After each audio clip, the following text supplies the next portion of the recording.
mơ mơ mờ, móm mộm,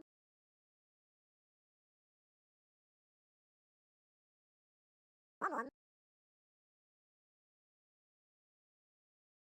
móm mộm,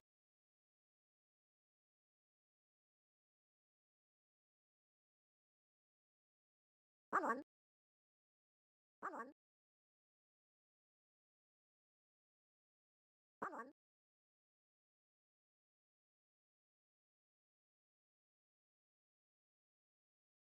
móm mộm,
Mother.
Mother. Mother.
Come on.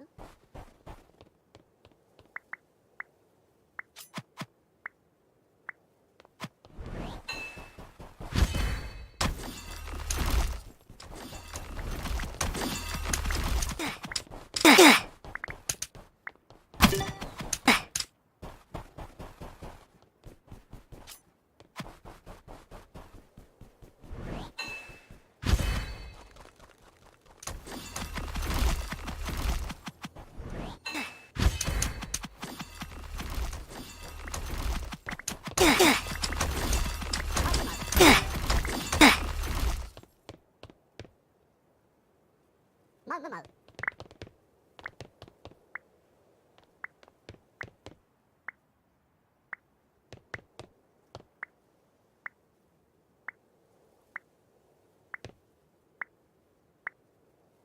One. One. Muzz.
Mother.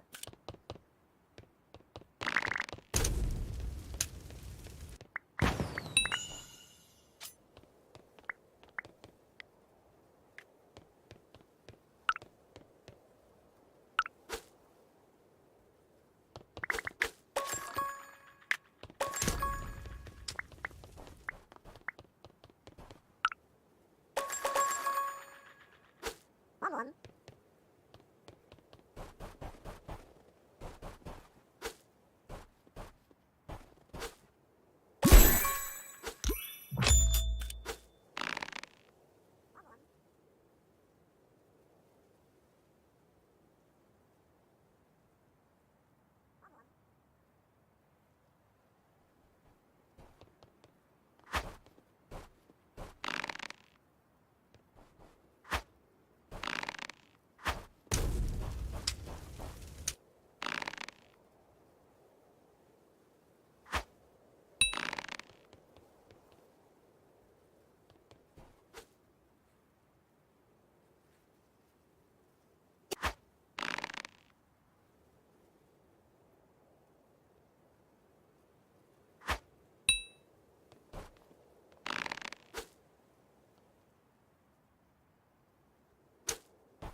Mother mouth.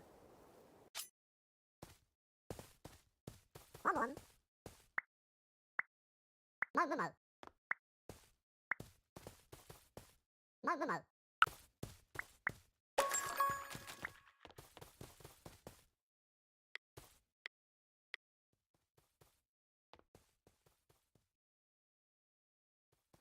Mother mouth.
One.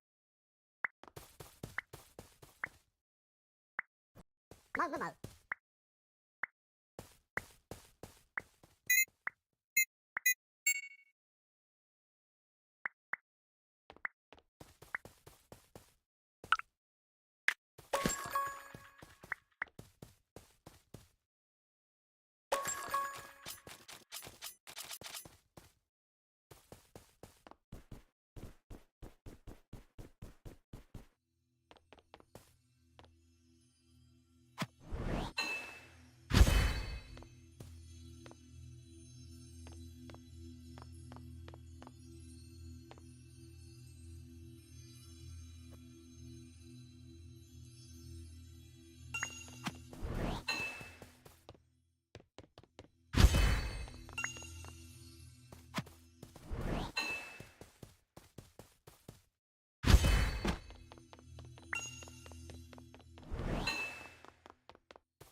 Mother mouth.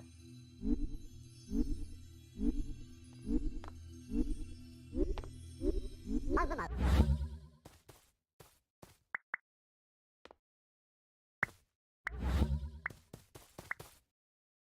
One. One.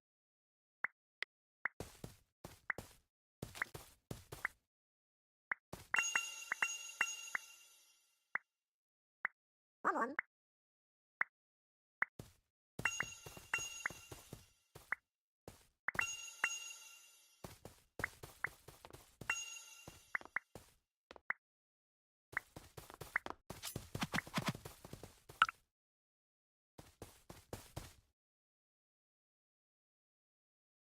One. One.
One.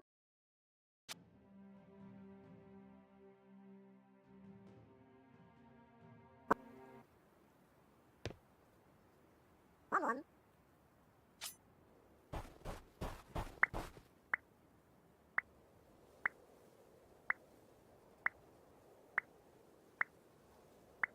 Mother mouth.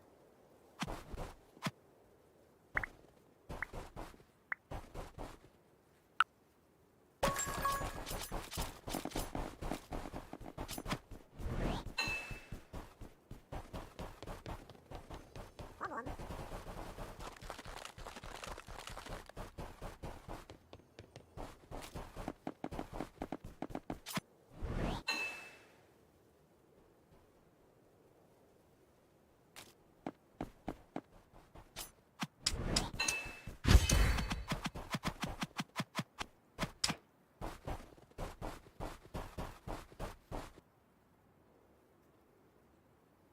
One.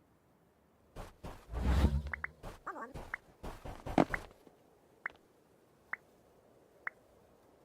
Mother mouth.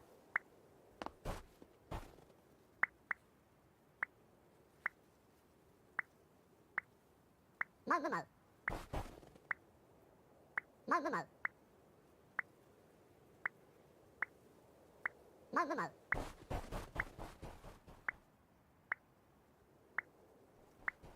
Mother mouth. One.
Muzzy.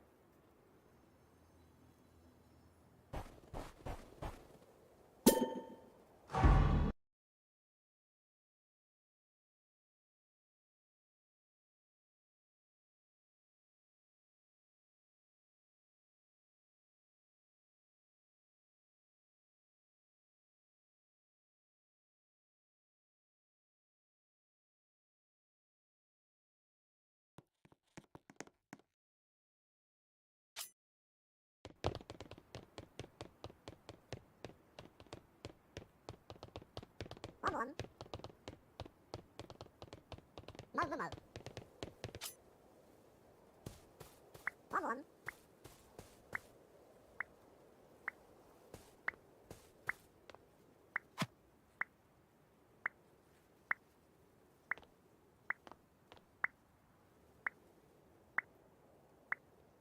Muzzy. Muzzy.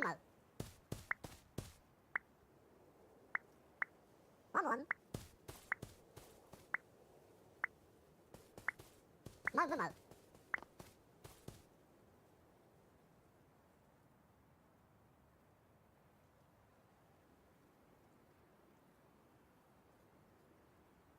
Muzzy.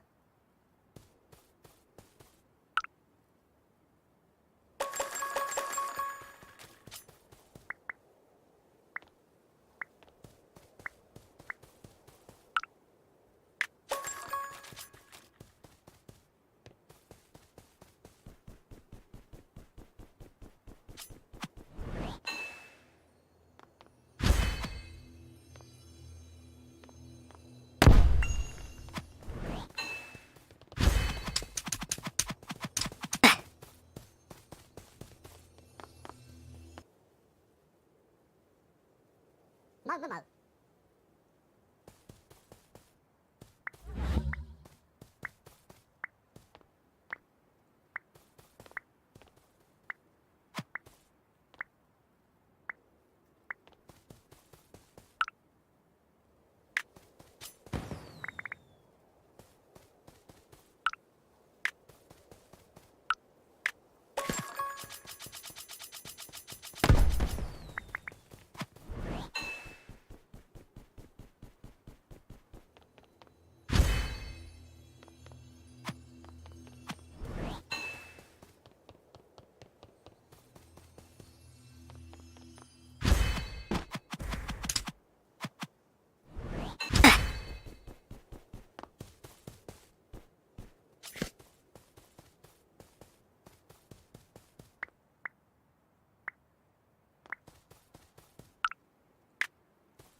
Muzzy.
mờ.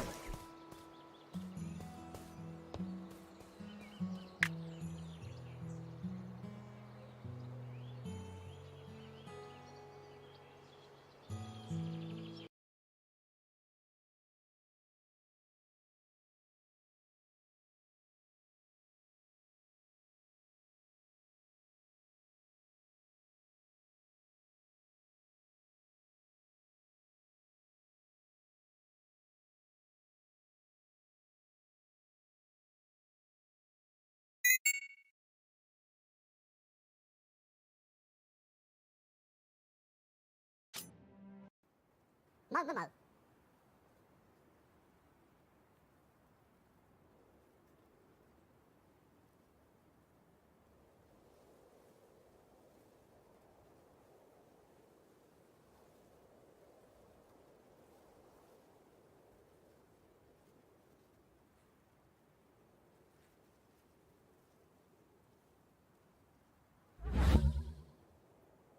Mờ mờ.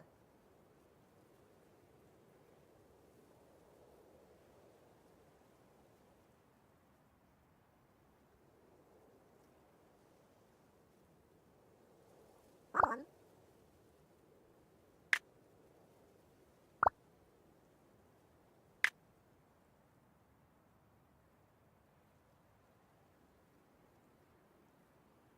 Mờ mờ.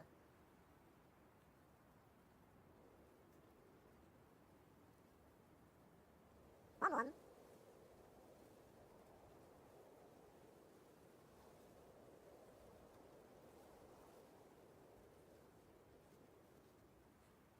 Mờ mờ.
Mờ mờ.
one.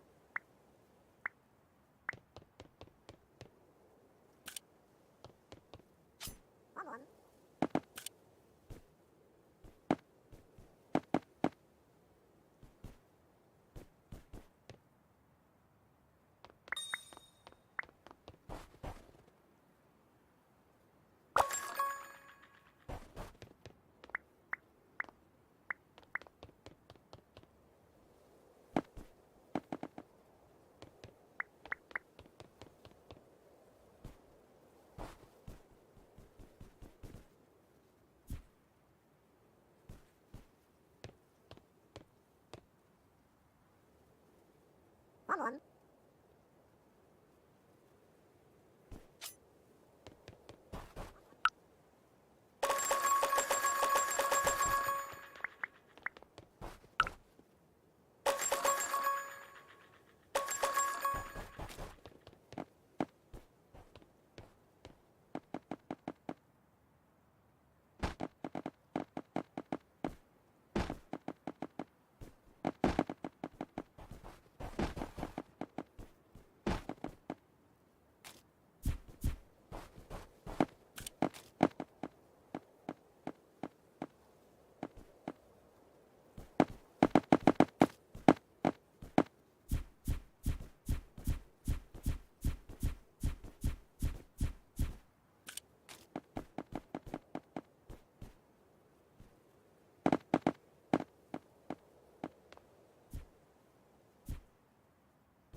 One one.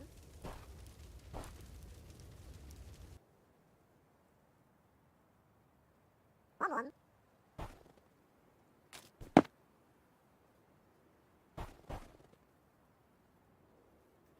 Mug mug.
one.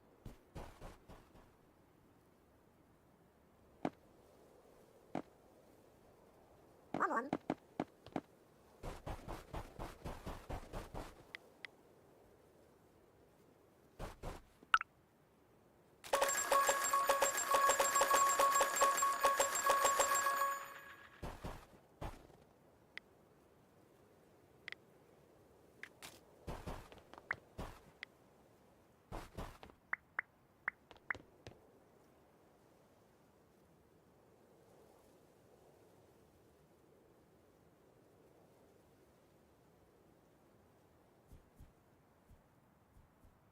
Mo mo mo.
Mo mo mo.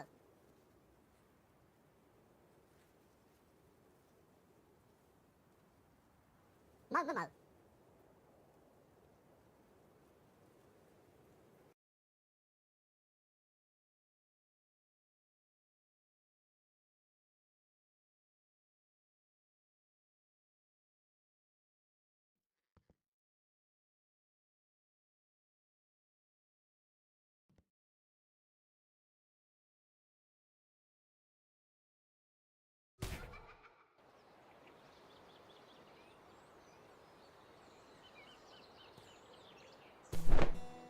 Mo mo mo.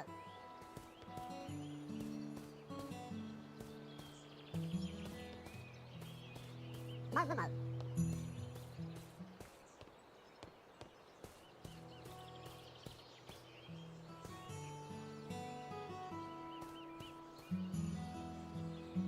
Mo mo mo.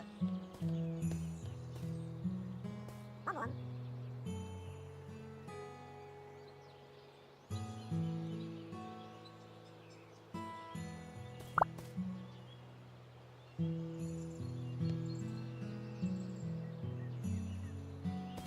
Mo mo mo.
Mouse the mouse.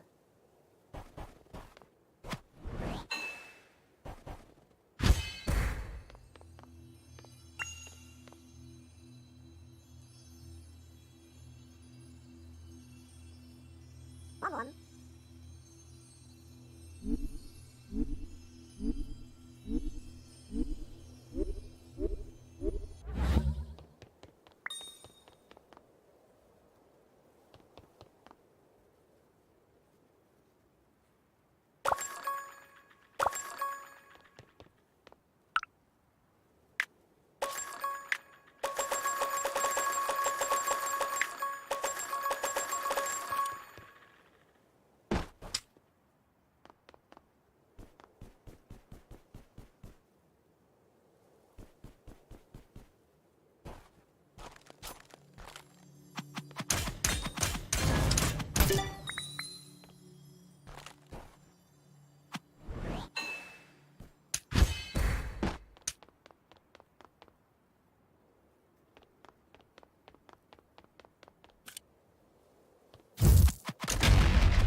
Number one.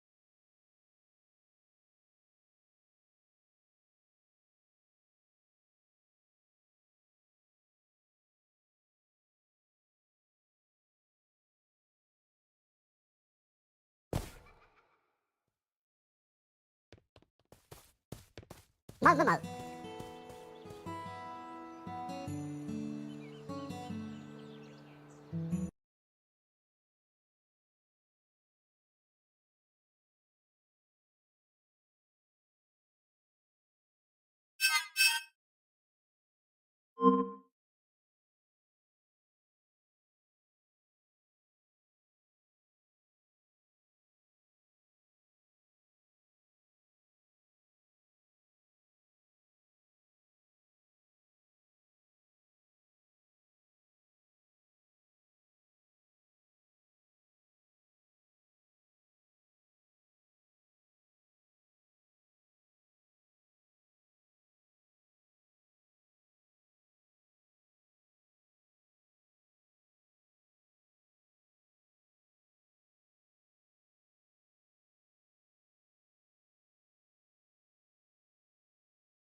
back to him. Lynn notices that the man changes the eraser with one that has the answers written on it. She catches Sorois cheating and quietly calls him out for it, but doesn't tell the judges. For her final word, she writes cheater and wins the match. The crowd applauds and cheers, and Lynn is given certificates of honor. During dinner at night, her father, Veet, asks her if she likes her new school. Lynn boasts about the computers, rooms with AC, and the library of the school. She adds that her favorite place is the music room that has a grand piano, which she can play during lunch. Veet inquires if she made any friends, and Lynn awkwardly says she has. One day, while playing piano in school, Lynn is approached by her classmate named Grace. She asks for Lynn's help to practice a song for the school play. Lynn plays the piano while Grace sings, but they stop when Grace is off-key on certain parts. She is sad because she might not get a role in the play, and claims that it is her dream to be in one. Lynn then asks her to listen to the keys carefully and go along with them. After a little practice, Grace gets the key right and is overjoyed. Before Lynn leaves, Grace asks her to wait for her outside the music room so they can meet after her audition. The audition goes great, but Grace comes out of the room with teary eyes. It turns out that according to the new rule, students who want to be in the school play must have a GPA above 3.25. When Grace complains that she has never had a GPA that high, Lynn offers to tutor her.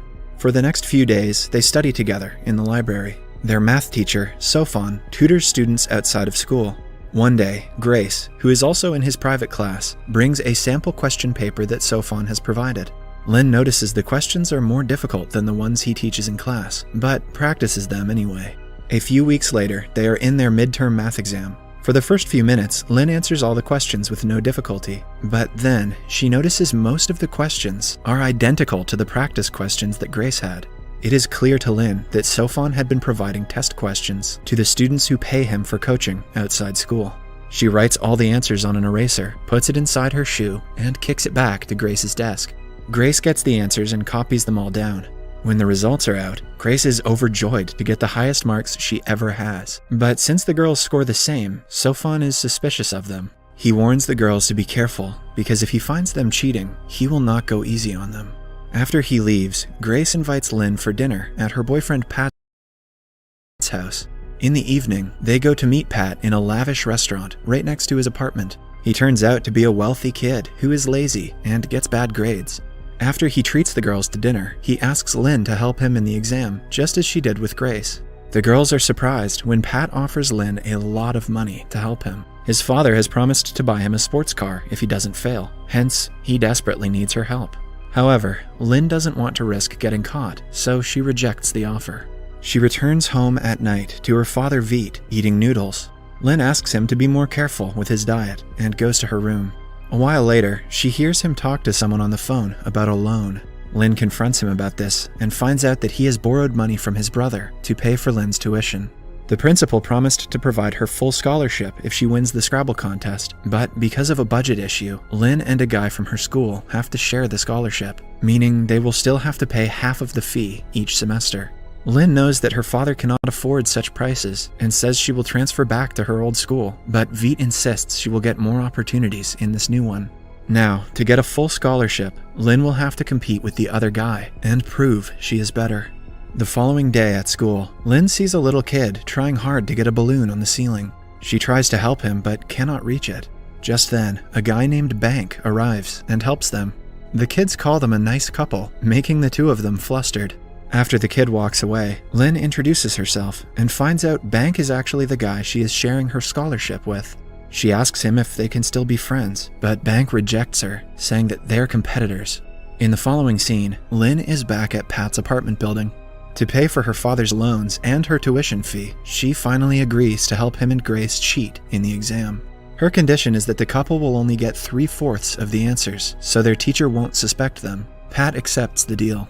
The following scene is their final exam of the first semester, and Lynn has to help both Grace and Pat alongside completing the test herself. Like earlier, she starts writing on an eraser, but stops when Sofan walks towards her. He keeps an eye on her throughout the exam, and eventually notices her writing on the eraser. The man snatches the eraser, and is surprised to see "You're slipping exam papers to students" written on it. He realizes she knows his secret and tries to reason with her, but Lynn hands him her answer sheet and walks out of the classroom. Sofan asks the others to continue and follows Lin. Lin remains adamant about telling the principal as Sofan tries to convince her otherwise. He even threatens to tell the principal that she let Grace cheat from her paper, but Lin fires back, saying that Grace got good grades because of his tuition classes. As she walks away, Sofan notices her hand is inside her pocket and asks her if she is recording their conversation. When she brings her phone out, it is revealed she has been on a call with the principal this whole time. A distressed Sofan heads back to the classroom as the students get out. Grace and Pat thank Lin as everything went according to their plan. It turns out that they had planned the whole scenario beforehand. Because of Sofan's tuition papers, Lin could complete her paper in just a few minutes. She also marked the answers on her question paper and asked Grace to exchange it with hers while she distracts Sofan. After that, Grace wrote the answers on an eraser and gave them to Pat, and all three of them did great on the exam. Moreover, Lin had changed Pat's name on her phone to the principal's. That way, she wouldn't get Sofan kicked out, but still intimidate him. However, later at night, she gets numerous messages on a group chat saying that Sofan has been fired from the school. Lin rushes to Pat's apartment again and asks him how did the principal know. Pat replies that he had recorded the phone call and sent it to the real principal because he believed Sofan could create trouble for them in the future. Lin isn't happy about the move, but dismisses the matter. The next day at school, she again meets the same kid and finds out he is Sofan's son, who has been kicked out of the school because of his father's deeds. Lin guiltily watches them go down the elevator. In the following scene, we are taken to Bank's laundry shop. He lives with his single mother, who is obsessed with lottery tickets. She has severe back problems, but because of their financial condition, they cannot afford to get it treated. Later in school, Bank and Lin are called by the principal because she wants them to take part in a TV show quiz competition. Neither of them are willing to partner up, but the principal convinces them by declaring that this competition will decide who is going to get the next term scholarship among the two. Hence, even if they are partnered, the one who gives the most answers will get the scholarship. The very next day, they are on the set of the reality show. The quiz starts, and Bank gives the first right answer, followed by Lin. The duo leads by 2 points, but is soon overtaken when Bank hastily says the wrong answer. Lin suggests that he think and discuss with her before throwing random answers. If they go against each other, they might lose the quiz, so, for the last question, they discuss the answer. The other team answers first, but gets the answer wrong. At last, Lin cites the right one and wins the competition. The following day, they are at the principal's office, where she takes the right one and has won a full scholarship. After the meeting, Lin tries to comfort Bank, but he ignores her. Later, we see him take his mother to a government hospital where they have to wait for hours for her turn. He also tells her that he didn't get the scholarship, but they have to wait for Eckley hides her disappointment and assures him she will collect the money before the next semester. One day at school, Pat calls Lin into the computer lab and asks her if she will stop helping him cheat now that she doesn't have to pay for tuition. He laughs at her when the girl says she doesn't need his money anymore. According to Pat, the school will still take fees for extracurricular activities that she probably doesn't know about. Lin doesn't react, but realizes he might be telling the truth. So, when she returns home, she goes through her father's drawer and sees that he has paid the school a total of 200,000 baht as a maintenance fee. This makes her realize that full scholarship is just a publicity stunt for the school, and they still make money from all their students. Lin quickly calls Pat and asks if there are more people willing to pay her like him. The following day, Pat arranges a meeting with Lin, Grace, and his rich friends, who all need Lin's help. She asks all of them for 30,000 baht to help them cheat for 1 semester. They will have to pay Pat, who will in turn give the money to Lin, so there is no proof of payment. But since there are many people, passing answers on erasers would be too risky. Hence, Lin comes out with another plan. She remembers there is a clock on the front wall that is visible to everyone. She declares that the minute hand on the wall is the number of the question they are on. Similarly, since the questions are multiple choice, they will have 4 options. The second hand on the clock will be the answer, so if the answer is letter A, Lin will raise her hand when the second hand reaches 1. If the answer is B, she will raise her hand when it reaches 2, and so on. The exam will be held for 2 hours, and there will be 60 questions in total, which means Lin will have to complete hers in an hour, and dedicate the next hour to help the others. The test goes exactly as they had planned. But midway, Bank, who is sitting right next to Lin, asks her to stop moving so much because he cannot concentrate. Suddenly, he drops a piece of paper on the floor that the teacher sees. She takes the paper from him, believing it is a cheat, but it turns out to be the list of customers' addresses from his laundry. She then urges him to bring everything out of his pockets, but a tired Bank accidentally pukes on his paper. Everyone in the class laughs at him as he rushes to the washroom. In the evening, Lynn goes to Bank's home, telling him that she doesn't need the scholarship anymore, so she is giving it back to him. A surprised Bank asks her why, but Lynn hides the fact that she earned enough money from helping her friends cheat. Instead, she says that her father won the lottery. Bank happily offers to do her laundry for free as a thank you gift. He then tags along to take her home by bus. The episode ends as he says he wants to be friends with Lynn. Subscribe for more videos like this, turn on the notifications, and leave a like to help the channel.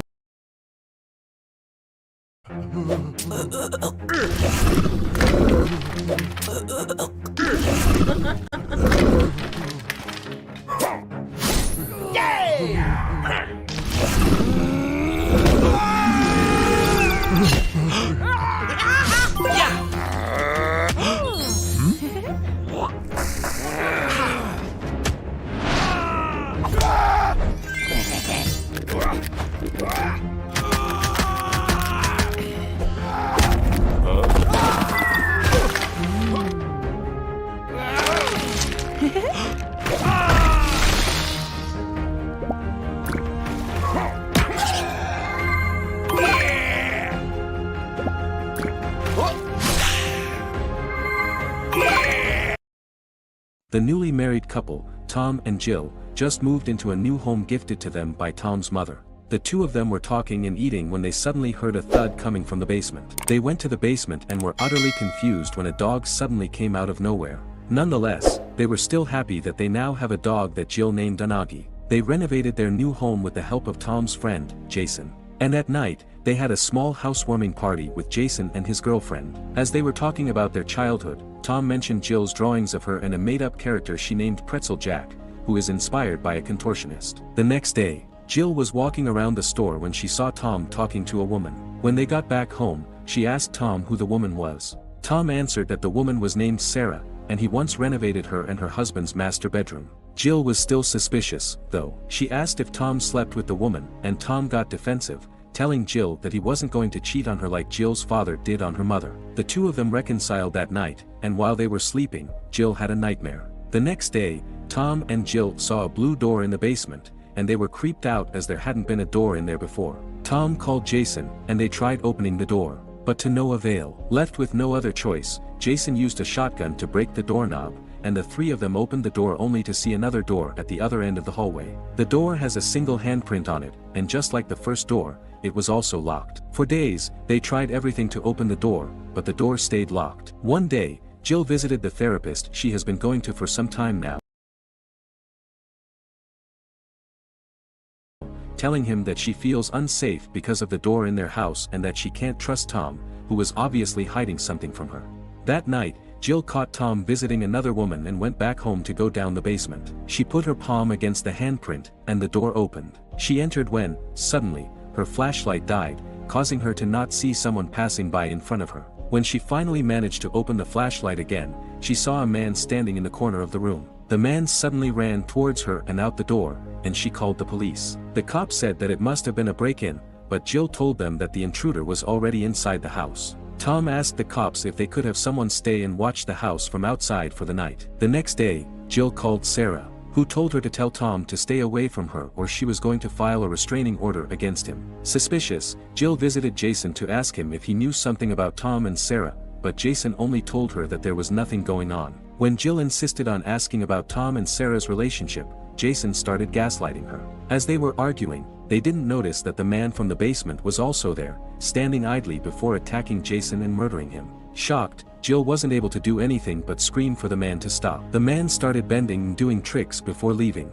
The case was being investigated, and two detectives were questioning Jill. The female detective thinks Jill knows who the masked murderer is, because he killed Jason but didn't harm Jill at all. After that, Jill went to the basement and looked for her drawings of Pretzel Jack. For days, she kept thinking about the masked man until she remembered something. She visited her old home and waited for the new owner of the house to leave before sneaking inside to go to her old room.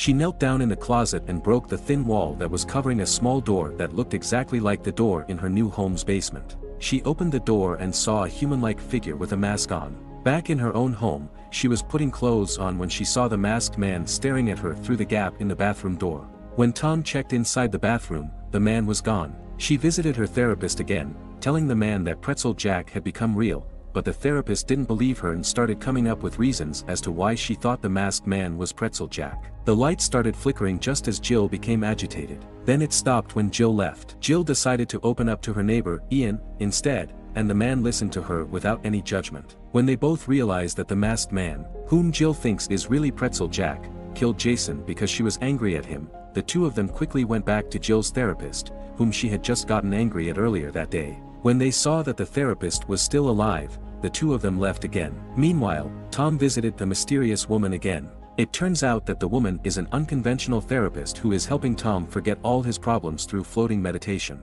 Unbeknownst to him, he was being watched by the therapist. Jill was alone in the house when Tom's laptop rang, indicating that he had received a call. It was Sarah who was threatening Tom to stay away from her and her family. Jill could hear a baby crying in the background, and she realized that Sarah and Tom must have had a child together. Enraged, Jill unknowingly provoked Pretzel Jack into attacking Tom. Pretzel Jack initially ignored Tom's therapist as she wasn't his target, but the woman saw Pretzel Jack and shot him, causing Pretzel Jack to attack her. Once he was done with the woman, Pretzel Jack went to where Tom was and attempted to kill him.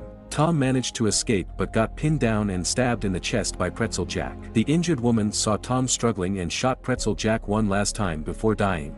Tom got in his car, and when Pretzel Jack caught onto him, he immediately reversed the car, only to collide with another car. Pretzel Jack saw what happened and walked away while Tom was brought to the hospital. After hearing about what happened, Ian drove the worried Jill to the hospital. In Tom's room, Jill asked her husband why he hadn't told her about him going to therapy. Tom didn't answer, and the two detectives came to question them again. They showed the footage of Pretzel Jack attacking Tom, and Tom mentioned Jill's drawings of Pretzel Jack, stating that the man must have made himself look like Pretzel Jack when he saw Jill's drawings in the basement. The detectives wondered why Pretzel Jack killed Jason, tried to kill Tom, but never even did anything that could potentially harm Jill. Tom and Jill went back home, and the latter told her husband the truth about Pretzel Jack. She stated that Pretzel Jack just wanted to protect her from anything painful, and she admitted that Pretzel Jack first became real when her father left. She then showed him Pretzel Jack's body from back then, but Tom was having a hard time believing it. He asked why Pretzel Jack was mad at him, and Jill demanded that he tell her the truth about the baby. Tom finally admitted that Sarah was his ex, whom he found out was pregnant. If you've been injured in a car accident, don't call an attorney. Use this AI app instead. That's what Pregnant when he was already with Jill. Sarah's husband thinks the baby is his, but Tom is sure that he is the real father of the baby. Jill was mad because Tom had been lying to her all this time, and the two of them started arguing. Concurrently, Pretzel Jack must have felt Jill's anger and went to the couple's house only to see Tom and Jill leaving. Tom and Jill went to the latter's therapist to get marriage counseling. Jill told the two men that Pretzel Jack isn't just an illusion and that he's real, but the men still refused to believe her. Jill was furious at how they were treating her like she was a kid with an imaginary friend, and when they heard a loud thud from outside the room, Jill told Tom that she wasn't crazy. When the therapist stood up to talk with what he assumed was the maintenance guy outside, Jill and Tom tried to stop him, and Jill said that it was Pretzel Jack. The therapist didn't listen and still went out of the room, where they saw a janitor cleaning. Then they heard a sound coming from the window and saw Pretzel Jack crawling in. Jill and Tom watched as Pretzel Jack killed the therapist, and they ran out to see Ian's car. They entered Ian's car and drove away, with Pretzel Jack running after them. Arriving at Ian's home, the latter told them about how he controls his own creations. Just like Jill with Pretzel Jack, Ian also has his own imaginary friend he calls Tall Boy. But unlike Jill, Ian has long accepted his ability to make his imaginary friends real and knows how to control his creations. Tom told him to create a werewolf, while Jill told him to create a cat. Ian then created a Lycoi, which is a werewolf cat. Ian advises Jill to learn how to control Pretzel Jack, and for them to do that, Jill needs to get hurt first so she can meet Pretzel Jack. After that, they went to the basement, and to get the emotions out of Jill, Tom reluctantly admitted what he'd been doing behind Jill's back. Before Jill and Tom became lovers, Tom had an affair with Sarah, who was married. When Sarah got pregnant, Tom knew that the child was his son and wanted to become a father to the child, even if he didn't love Sarah in that way. Tom also admits that he didn't know if he wanted to have a child with Jill because he's afraid that Jill would be exactly like her father and wouldn't be a good mother at all. Then Tom walks out, not realizing that Pretzel Jack was already in the hallway after being summoned by Jill's emotional pain.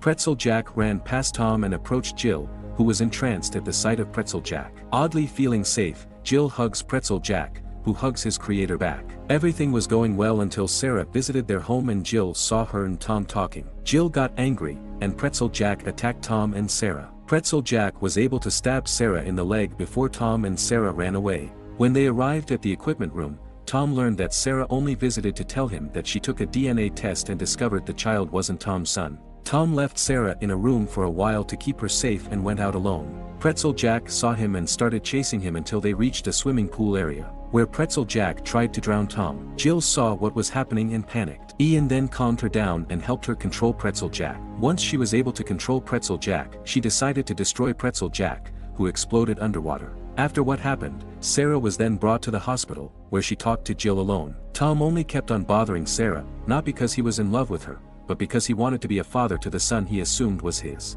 While Sarah and Jill were talking, the two men waited outside the room. Jill decided to wander around, only to bump into the detectives. Without him knowing, Jill finished talking to Sarah, and Ian took her somewhere only he knew, telling her that he wanted to help Jill control her abilities. When Jill was asleep, Ian took Jill's phone and saw all the messages from Jill's father asking her to meet up with her in a motel. He went to the motel and met with Jill's father instead. It turns out that Ian is actually Jill's half-brother. He was the son of the woman Jill's father was cheating with. Ian has always hated their father, and he is also mad that their father hid Jill from him. Ian then summoned Tall Boy, who killed his father for him.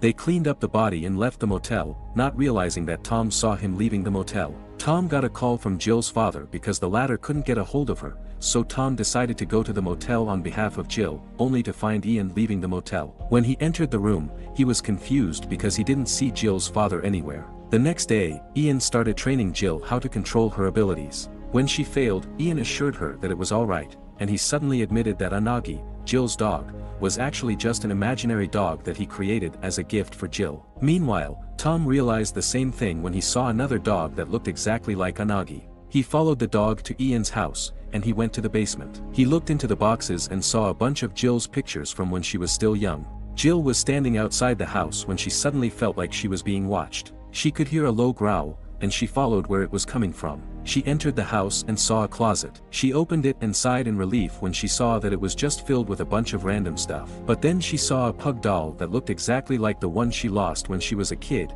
and that eerie feeling came back. When Ian called her for breakfast, she asked him about his parents. Ian became emotional while talking about his mother, but Jill was still suspicious, so she requested to go back home. When they arrived at Ian's home, they noticed someone inside his house and went inside only to see Tom. Tom showed Jill the pictures and told her that he saw Ian at the motel where her dad disappeared. Jill then realized that Ian must be her brother from another mother. Ian confirms it and tells Jill that he's done everything for her without her knowing. They both have the same ability, so Ian thinks only him can understand Jill. When Jill got mad at him for lying, Ian decided to show her his new gift for her.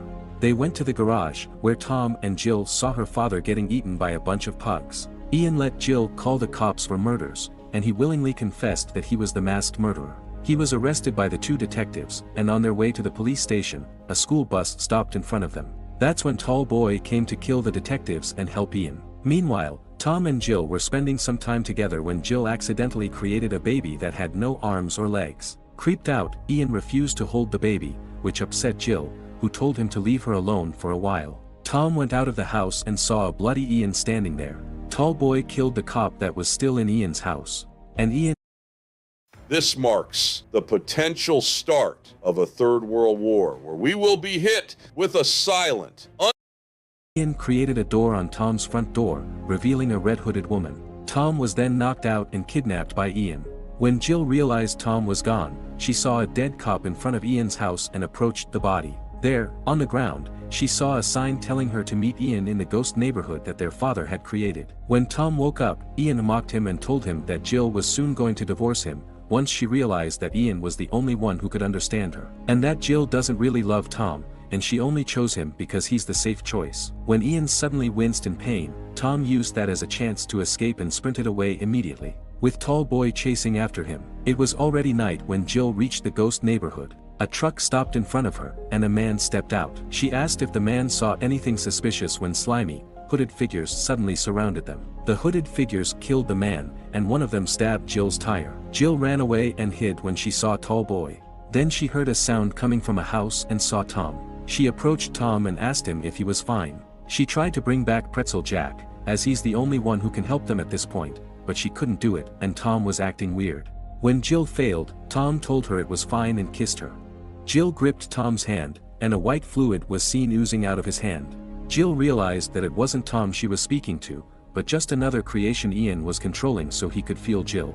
The fake Tom started chasing Jill, and the latter stabbed him with a sharp piece of wood. The real Tom saw what was happening and approached Jill, who was cautious of him, thinking that it might be another fake Tom. Tom cut his own hand to show Jill the blood oozing out of his palm, proving that he's the real Tom. Since there are so many hooded figures, Jill and Tom hid inside an unfinished house until the sun came up. Jill wanted Tom to leave by himself and get some help while she stayed because she was the only one Ian wanted. But Tom refused to leave her behind, so they left together. On their way, Jill felt Ian's presence, and Ian came out of his hiding place. He was happy that Jill sensed him because, for him, it meant that they really were meant to be.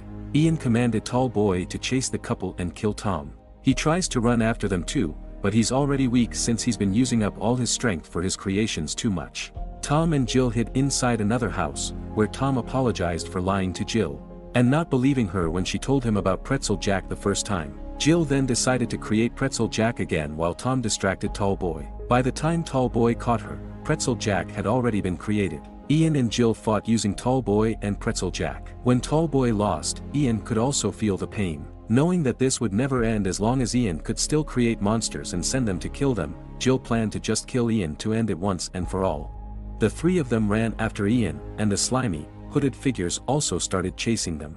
When Ian saw fake Tom's squashed head, he ate something to gain a little strength he could use to recreate Tall Boy again. When he saw Jill, Tom, and Pretzel Jack running towards him, he ran away again and went inside a house. The three followed him inside. Weirdly, the hooded figures stopped and didn't follow them inside. Inside the house, Jill opened a room where she saw a broken creation that looked like her. She realized that Ian had created a replica of her.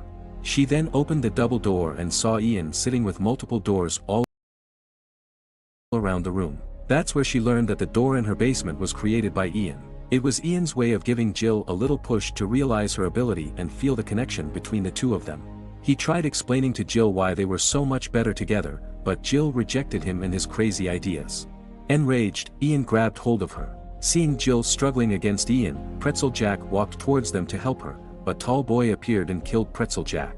Seeing this, Jill suddenly felt weak. Pretzel Jack is a part of her, so whatever Pretzel Jack was feeling, she could feel it too. Tom came out of a room and had a stare down with Tall Boy. Then he suddenly ran towards Tall Boy. Tall Boy tried to hit him with the drill, and Tom dodged them before entering the room where Jill and Ian were before closing the door. Tall Boy started destroying the door, with Ian controlling him. To stop Ian, Jill stabbed him, but the guy couldn't even feel the pain anymore. When Tall Boy destroyed the door and ran towards them with the drill aiming at them, Tom pulled Jill away. Due to the momentum, Tall Boy couldn't stop himself and accidentally impaled Ian, pinning him against one of the doors. Ian died, and all his creations died along with him. Years have passed since that fateful day, and Tom and Jill now have a child. When they heard their daughter crying, Jill went to attend to the child. She went back to her shared room with Tom. Unbeknownst to the couple, their daughter just created her first ever dream door. It's the Planet Fitness You Can Still Join a Gym in 2023 sale. Join the judgment-free zone and get equipment for every workout for just $1. A man was on the roof of the school, looking far ahead. Slowly, he turned around and threw himself down. Then, the scene goes back to 10 days ago. The man was a high school teacher named Hiraji. As usual, that morning, the teachers exercised for a while, then prepared themselves to teach in the classroom. Hiraji was seen carrying some large boxes, and suddenly his students nudged him. Hiraji was indeed a teacher who was often teased and roughed up by his students because he was a nerd and quiet teacher. But that morning, he would show his true self. Hiraji entered the 3A class, and he was the homeroom teacher in that class. Not long after, 3 naughty students entered the class. They're so chill even though they were late. And suddenly, one of the students kicked Hiraji. When the lesson started, unexpectedly, Hiraji said that from now on, all students will be held hostage, and until Hiraji's goal is achieved, the students can't leave the class. All the students were confused and some laughed, thinking that the teacher was just joking. They thought this was just a game because in 10 days it was graduation day. So maybe their teacher wanted to play around. One of the naughty boys, Kai, felt that Hiraji was being silly. He wanted to go out, but it turned out the door was locked. Kai then shouted at Hiraji and asked him to open the door. But unexpectedly, Hiraji held Kai, then took a folding knife from his pocket. Two of Kai's friends tried to attack Hiraji, but Hiraji fought them all off. This was the first time Hiraji fought his students. Then, Kai was locked on the floor and Hiraji's knife was only a few inches from Kai's face. Hiraji then opened his laptop and pressed the button on his watch. Suddenly, a large explosion occurred on the top floor. The explosion closed the way out of the building. The teachers and other students immediately evacuated themselves, but because Class 3L was at the very end of the building, and now the way out was blocked, they were the only students trapped in the school building. The only rooms that can still be accessed are their classroom, the art room, and the toilet. Hiraji said there are more bombs all over the school area, which are ready to explode at any time. The students immediately take out their cell phones, but Hiraji forbids it. Hiraji has now confiscated all students' cell phones. Suddenly, one student asked what the meaning of all this was. But then Hiraji asked the students back, who knows the reason Hiraji did this? One student answered, maybe it's because they often roughed Hiraji up and mocked him, that's why he took revenge. But Hiraji said that he wouldn't have gone this far if the reason was only that simple. Hiraji then went to an empty chair, making all the students immediately remember who used to sit there. A beautiful, high-achieving student named Reina. She is now dead because she ended her own life. Then, Kai said Reina's death had nothing to do with them. But Hiraji didn't think so, and he thought that one of the students in that class took part in Reina's death. And this time, Hiraji wants his students to answer why Reina died. If their answer is correct, Hiraji will release them, but if their answer is incorrect, then one of them will die. Hiraji will wait for their answer until 8 o'clock in the evening. The student's expression implied a protest, but Hiraji emphasized that he's serious. Then Hiraji said that the person in charge of answering why Reina died is Sakura, the cute girl sitting in the front row. Kai was annoyed and tried to break the window, but it turned out that the window had been replaced with thick, shatterproof glass by Hiraji. Then Hiraji left the class and went to the art room because he was the art teacher. Sakura chases Hiraji and protests, asking why she has to answer the questions. But Hiraji thinks that Sakura is the closest person to Reina. However, Sakura denies it because she once received a letter from Reina, which said that Reina doesn't want to be friends with Sakura. But Hiraji still wants Sakura to answer it. Returning to class, they can now only sit and wait. Some of them are scared, while some are trying to find a way out, banging on the window asking for help. Suddenly, Hiraji's voice comes from the speaker saying that from outside, this class can't be seen because the glass has been replaced. Hiraji has also installed a camera, so even though he is not in the classroom, he can know the situation there. If anyone dares to break the camera, Hiraji threatens to punish that student. Hiraji's phone rang. There's a call from another teacher asking about the situation of 3A class. But calmly, Hiraji said that now, Class 3A students are being held hostage.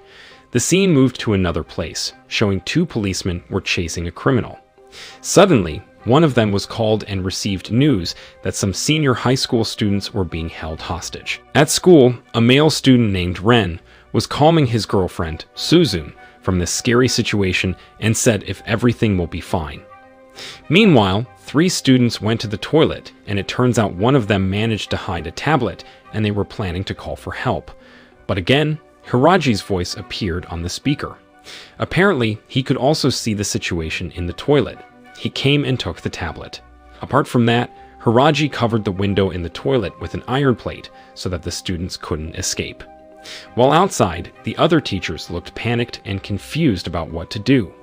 Then the police came to confirm if it was true that there's a hostage in this school. The teachers were surprised how the police knew because they haven't reported it yet, but it was Hiraji himself who called the police. Hiraji turned on the speaker so the teachers and police outside could hear him. Then he suddenly blew up a warehouse near them. threatening that if the police or teachers acted rashly, he could kill the students whenever he wanted. In the class, the students discussed again, but they could only do one thing, that's to find the answer about the reasons why Rina ended her life. Meanwhile, the police asked for Haraji's biodata. It turned out that Haraji had only been teaching for 6 months at Kaiyo High School. According to the principal, Haraji replaced a teacher who was on leave because of a death incident of a student named Rina, which happened 6 months ago. Then, the students in class were talking about Haraji, why he went this far for Rina. One of the students who likes making videos said that he once recorded Haraji painting Rina. The students then said that Sakura was Reina's close friend, so maybe Sakura knows something. But Sakura didn't answer anything. But Sakura actually remembered how close she was to Rina when Rina was alive. The first time Sakura and Reina were close was when Sakura secretly recorded Reina receiving an award as a school athlete in the swimming field. Reina is a national athlete, and her achievements make Kaiyo High School proud. Sakura secretly often takes photos of Reina, and one day, Reina caught Sakura with dozens of photos of herself on the table. Sakura, who was caught, became embarrassed. She apologized and said that Reina is like a goddess to her. Sakura likes Reina like Otaku, who liked the anime character. Sakura's innocence made Reina laugh. They then exchanged telephone numbers, and that's how their closeness was formed. They often hung out together, and Reina even gave Sakura a handkerchief. Even when someone asked Reina to go home together, Reina refused and instead chose to go home with Sakura. One day on the school roof, Reina asks Sakura for her opinion, what kind of person she is. Sakura answered that Reina is like the center of the universe, tough and not affected by other people. While Sakura thought that she's a fickle person, even her classmates called her the slave. Reina just smiled and said that she wished she was that strong.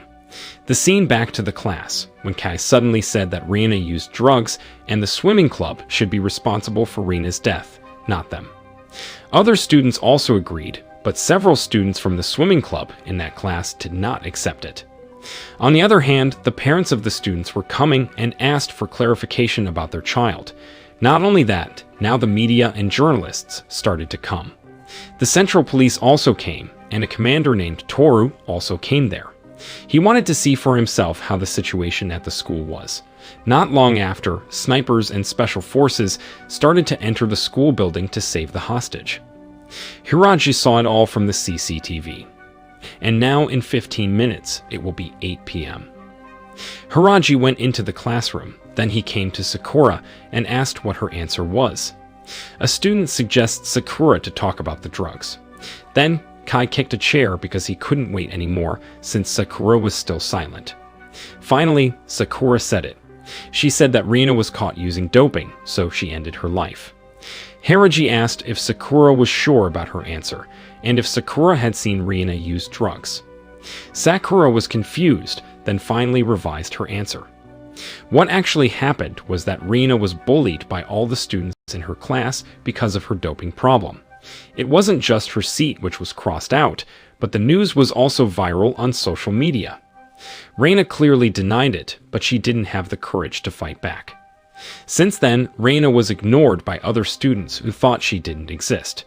Then, a letter came from Reina to Sakura, saying she could no longer be friends with Sakura. This made Sakura slowly distanced from Reina, but it's not because of the letter. Sakura was more afraid of being bullied because she was still friends with Reina. Sakura's explanation made all students feel cornered. They think that Sakura blames them all. They thought that Sakura felt innocent, and the other students were the ones who were guilty. Then, they started to badmouth Reina. Then, Sakura remembered that day on the school roof. Ordinary dish soaps can leave invisible grease behind. Only Dawn Platinum removes 99% of grease. Reina had said that if anyone speaks something bad about Sakura, Reina will fight them and scream to defend Sakura. That memory appeared, and when Kei said Reina deserved to die, Sakura stood up and kicked Kei until he fell. Sakura said that Kei doesn't know anything about Reina. Sakura shouted just because of invalid news, they immediately bullied Reina. Sakura then took out a letter from Reina. One letter was faded, indicating that Rina actually wrote it when she was crying. The tears implied a sign. Actually, Rina really wants to be friends with Sakura, and all the news is not true. Then, Sakura admitted that she was afraid of being bullied too, so she was avoiding Rina. Even though Rina asked for help from Sakura through the letter. So, Sakura said that it was her fault, and Rina died because of her. Hiraji said that there was some truth in that, but that wasn't the main cause of Rina's death.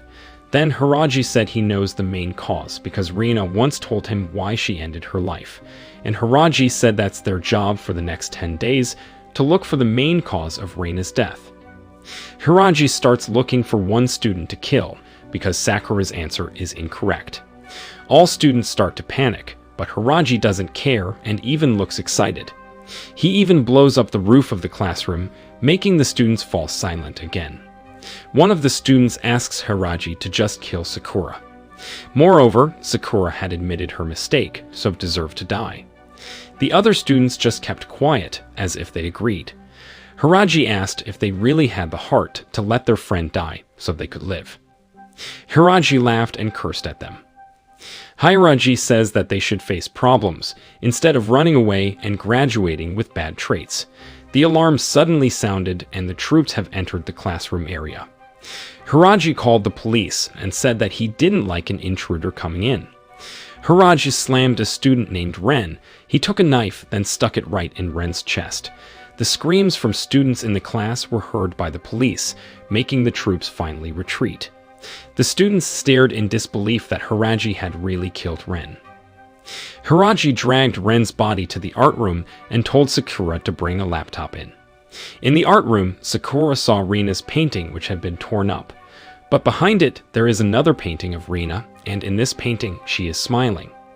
Hiraji contacted the police again and said if they want the hostages to be released, every user of social media called Mind Voice must give 100 yen. The police checked the social media, which has 50 million users. It means that Hiraji is asking for a ransom of 5 billion yen.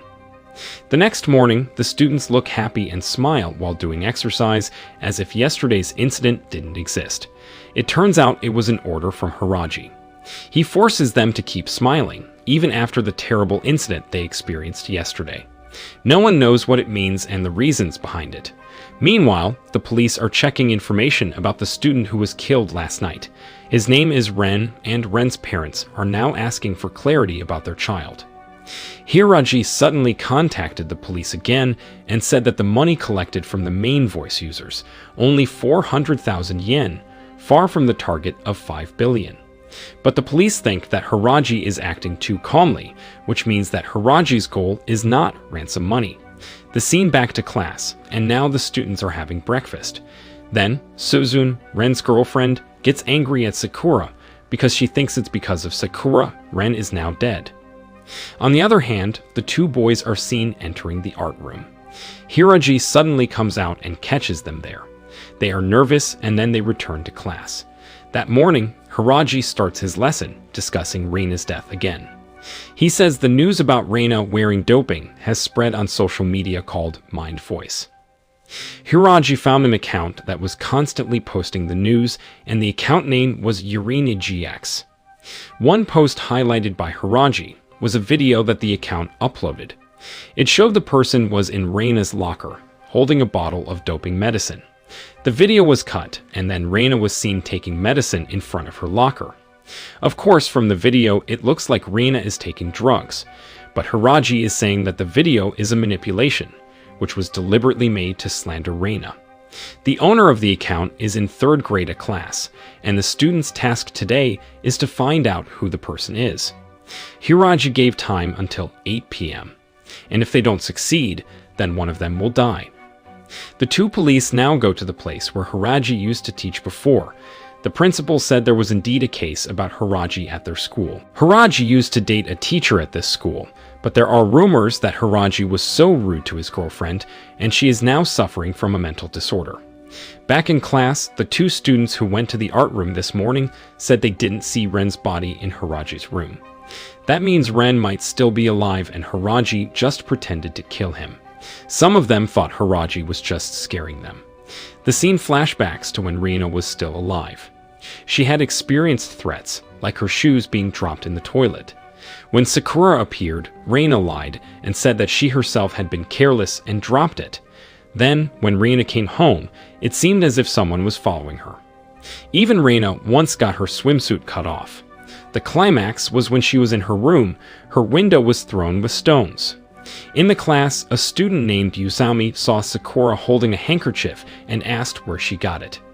Sakura said it was a gift from Reina. Yuzami looked annoyed, and she remembered at that time. Yuzami had given Reina the handkerchief. They took a photo and Yuzami uploaded it, while saying that if she uploaded a photo with Reina, her followers could increase. Reina looked sad when she heard Yuzami's reason for wanting to be friends because she just wanted to be popular. Yuzami met Hiraji in the toilet and said that actually, Hiraji already knows who owns the account. Besides, it's useless to make the student confess, because Reina is now dead. However, according to Hiraji, Yuzami was protecting the account owner. Then Yuzami left and said the important thing was that she was not the one who died tonight. But outside, Sakura and a student named Yuzuki heard Yuzami's words, and Yuzami immediately left them. Not long after, Kai and 2 students came in with their sticks and immediately attacked Hiraji. Meanwhile, 3 other students entered the art room to check whether Ren was still alive. The alarm suddenly sounded when they touched the doorknob, and Hiraji immediately came in. His head was bleeding after fighting Kai.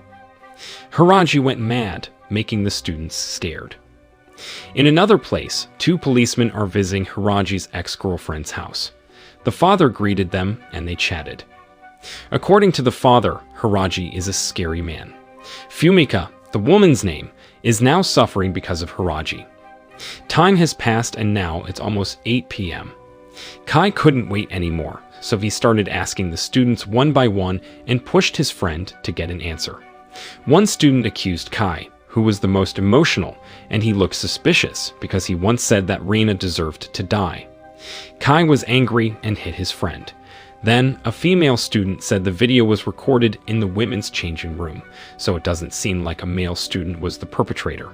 So, they also became suspicious of Yuzami and Sakura, who might be the perpetrators. Then, Hiraji entered the classroom asking if the perpetrator had been found. All the students were silent, and Hiraji said that one of them should die. But suddenly, Hiraji's cell phone rang and Fumika's name was seen on the screen. Hiraji was shocked and then picked up the call, but he heard the police's voice who wanted to show Hiraji that an in-depth investigation was being carried out on the people closest to him. Suddenly, the students ambushed Hiraji, then took off his watch. Kai beats Hiraji many times, but unexpectedly Hiraji presses the button on his foot. Then the locker in the classroom explodes. Apparently, Hiraji already knew his watch would definitely be targeted, so he replaces it with a fake one and then puts the real one on his foot. Old Spice Shark Hammer gives you 24/7 lasting scent. Hiraji gets annoyed and tells the students to line up. He threatened that right above them, there's a bomb ready to explode. If the students mess around, they'll die. Kai actually challenged Hiraji because he thought Hiraji wouldn't dare to do it. Even Kai thought that Ren wasn't actually dead. Hiraji was annoyed because he was challenged by his student, so he said that if they moved one step further, they would die. Kai became even more emotional and was ready to move. But suddenly, Yuzuki interrupted. She shouted at her friends and asked the perpetrator to confess so that they could all be safe. So the others started shouting the same thing and asked the perpetrator to give up. In the corner, Sakura squeezes her handkerchief, and in the end, she admitted that she was the one who recorded the video. But Hiraji wanted confirmation, so he asked Sakura to tell him the password to the Mind Voice account, the password for the Urini GX account. But Sakura is silent and can't answer it. But suddenly, Yuzami said that Sakura is stupid. Then she said that she was the owner of the account. Yuzami then mentioned the password and it was true, the account was open. And now, all the students in the class couldn't believe that Yuzami could do it to Reina. But Yuzami actually blamed Sakura. It turns out that before Reina knew Sakura, Yusami was close and often went home together with Rina. But since Sakura appeared, Yusami felt neglected by Rina. That's the reason why Yusami terrorized Rina until she was scared. Rina once begged Yusami not to bother her anymore, but Yusami said that she will stop if Rina's dead. However, Yusami said that she was not the one who recorded the video. Yusami just uploaded it because at that time, in her locker, there was a DVD containing that video. Then Sakura said, why didn't Yusami tell her, if indeed she was the reason Yusami terrorized Rina? Sakura said for whatever reason, she would stay away from Rina if that could prevent Rina from death. In fact, according to Hiraji, when Rina died, Yusami didn't feel guilty. She instead blamed Sakura, and all this time Yusami lived blaming other people and didn't want to listen to anyone. Yusami doesn't like being lectured by Hiraji, but Hiraji says that he is the teacher and it is his duty to guide Yusami. That's why today Hiraji is standing in front of his students. Hiraji asked Yusami to imagine how painful it would be if someone cut her clothes, threw stones at her window, and also slandered her on social media. Hiraji explained that actually, Rina never hated Yusami. Rina actually blamed herself. At that time, Rina once said that she rejected Yusami without telling her why. But she should have explained it to her if she sincerely wanted to be friends with Yusami. Hearing that, Yusami sat down crying. Sakura gave her the handkerchief from Rina. Then, Sakura explained when she got this handkerchief. Rina once said that her best friend liked the picture on that handkerchief. So, Rina always thought of Yusami as her best friend. Hiraji then said that tomorrow, they will continue the lesson. One of them protested why they are still being held hostage. Hiraji answered because the person who recorded the video has not been found. Until the person is found, they will remain here. Kai and the other students follow Hiraji and ask if he really killed Ren. But Hiraji says that he is not as good as they think. Suddenly, Hiraji throws a piece of hand, because Ren has been cut and soaked in formalin so it doesn't smell. They are very scared and go back to the class. Then in his room, Hiraji watches a video of a woman, and she's Fumika, his ex-girlfriend. In the video, Fumika said about herself, as a teacher, she wants to do the best for her students. Maybe sometimes she needs to disagree with her students and teach them about being human.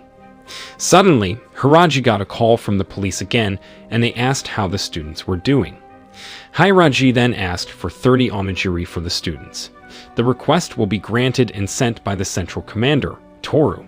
After waiting, Toru entered the school building alone, and he met Hiraji downstairs. All their conversations were recorded on a listening device attached to Toru's suit, but it turned out that Toru himself had broken it, and the gun that Hiraji was carrying was also a toy gun. Shockingly, the two of them were friends, and Toru already knew about Hiraji's actions. Toru even said that he was just an amateur compared to Hiraji. They sat down to chat, and Hiraji took Toru's real gun. It turned out that Toru had come on purpose and took part in this investigation to help Hiraji. Before going home, Toru asked Hiraji to hit him so that he would be seen attacked by Hiraji. And without hesitating, Hiraji ran and hit Toru as hard as he could. This made the other police believe that Toru had tried to stop Hiraji, and Toru would not be suspected of being Hiraji's friend. The next morning was the third day the students were held hostage. Hiraji started the lesson by showing a video that Yusami posted on Mind Voice. This video was not recorded by Yusami, but the recorder is in this class. Then Hiraji suddenly held his cell phone and said this was a criminal matter, so it was the police's job to process it. It turned out that the conversation had been deliberately recorded and overheard by the police. He is a lieutenant named Gunji, who had been in charge of this case from the first day. Hiraji has now ordered Lieutenant Gunji to arrest the perpetrator of the video recording. Hiraji gave him until 8 p.m. if the perpetrator is not caught, so this time 5 students will be finished off. Gunji was forced to obey Hiraji's wishes and start discussing with other police.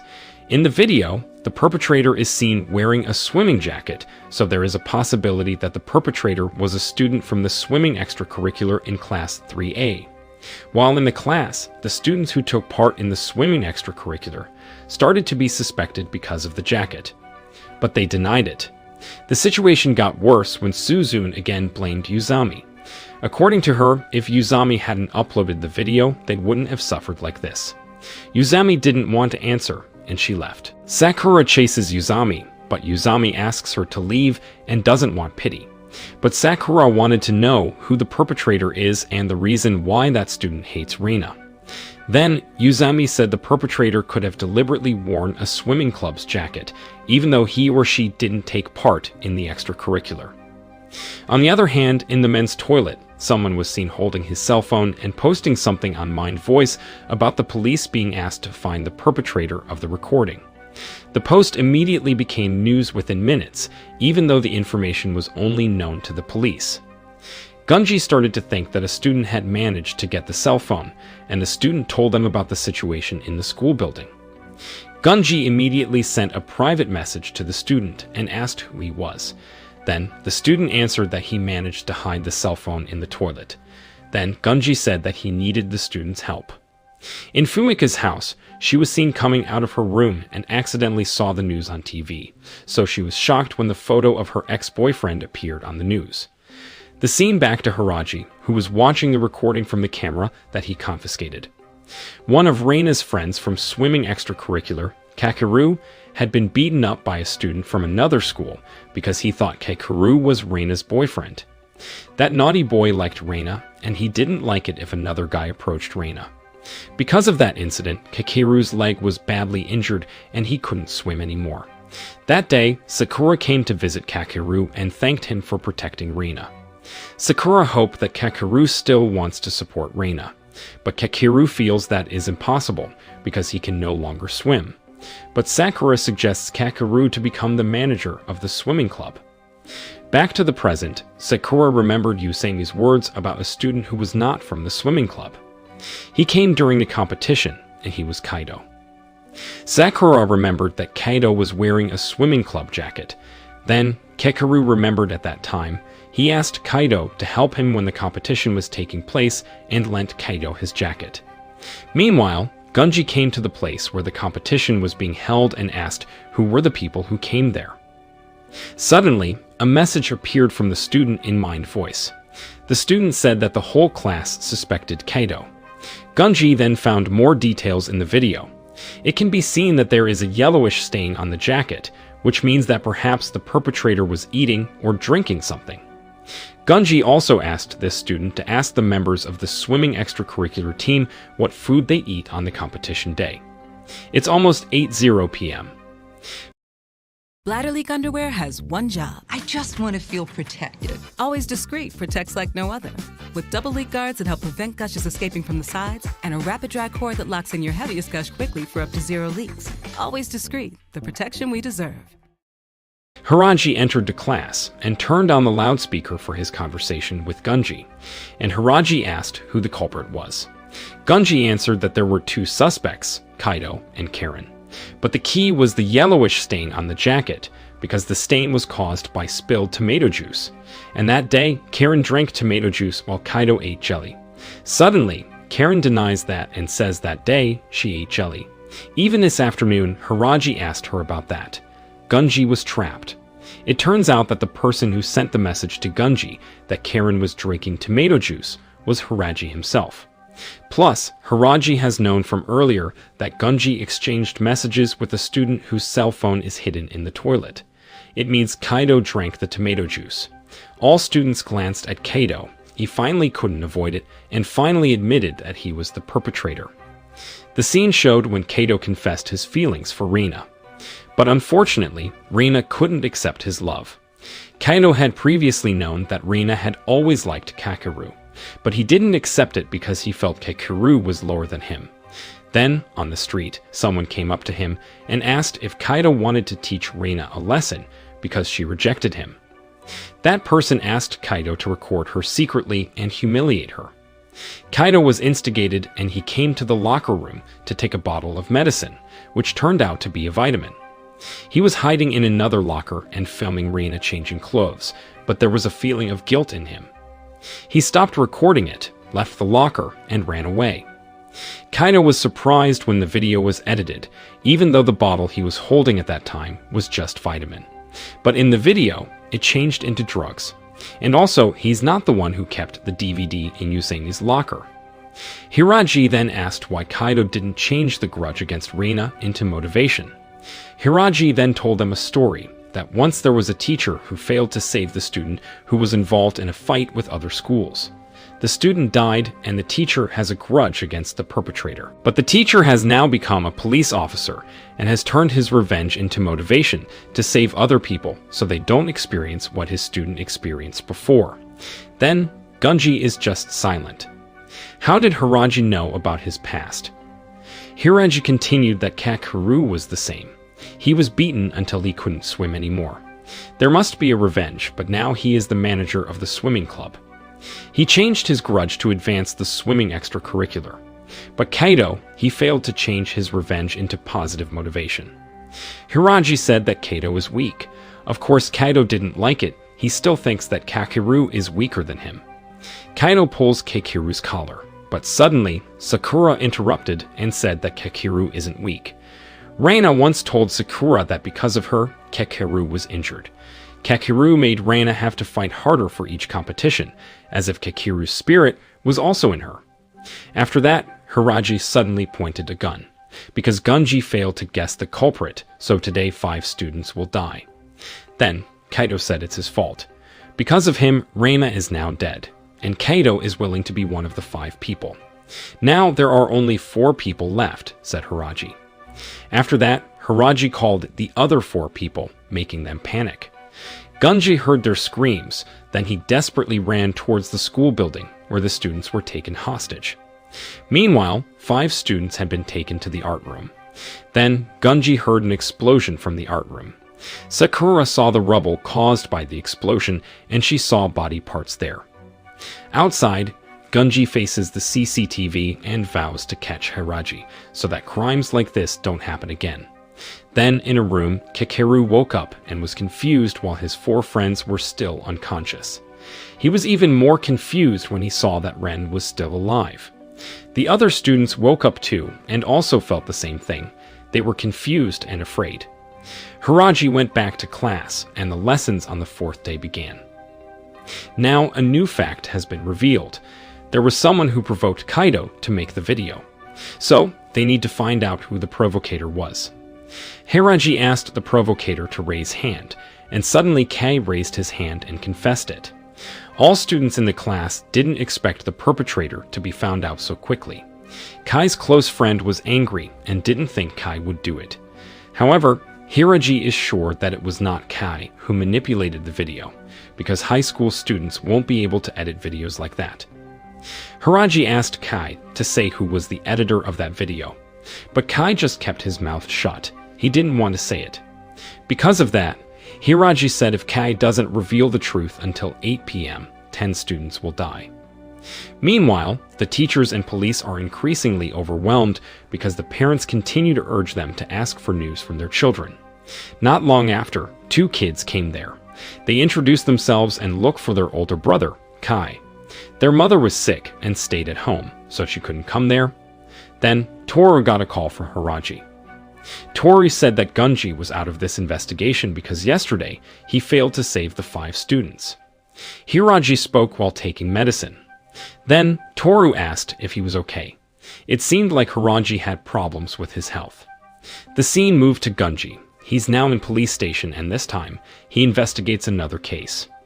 At that time, he was interrogating a man who worked at the bar due to licensing issues. It was said that the bar was backed up by a group called Balms. After interrogating that man, Gunji accidentally saw Fumika. There, Fumika came to ask for her cell phone back, but when she was about to go home, she heard something about Balms.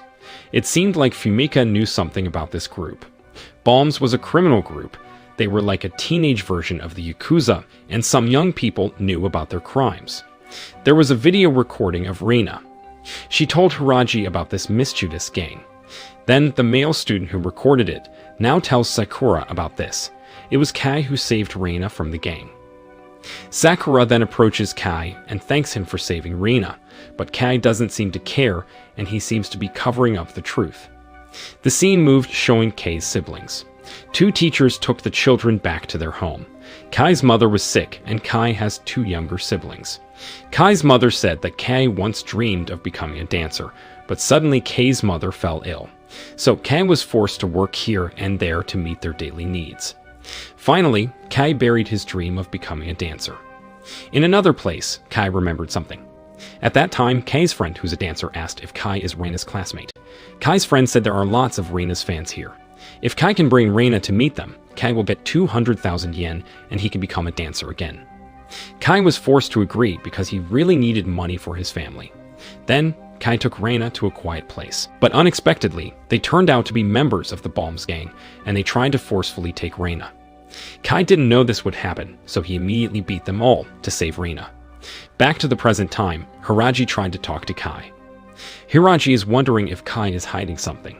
But while they're talking, suddenly Hiraji looked very sick, and Kai was just silent looking at him.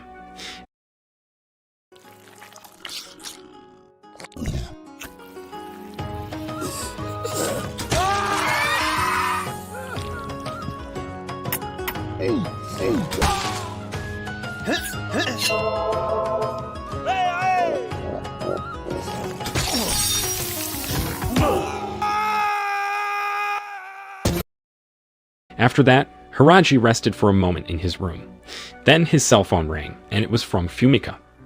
Hiraji thought it was from the police again, so he ignored it. But when he checked the mailbox, there was a voice note coming in, and it was Fumika's voice. Fumika is wondering if Hiraji is doing this all for her.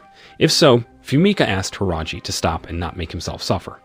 Meanwhile in class, Kai is being forced by his friends to say who manipulated Reina's video. But Kai remains silent. There is a commotion between them. Hiraji enters the class and ends their argument. However, Kai suddenly invites Hiraji to battle. If Hiraji wins, Kai will say everything. But if Kai wins, Hiraji has to free them all. Hiraji accepts the challenge and secretly calls Gunji. Then they start to fight. In the middle of the fight, Hiraji occasionally says that at that time, Kai invited Reina somewhere just to get money. Because of Kai, Reina was almost hurt. But Hiraji asked why did Kai end up saving her. Not only that, Hiraji confirmed to Kai that the person who manipulated Reina's video was a member of Balms.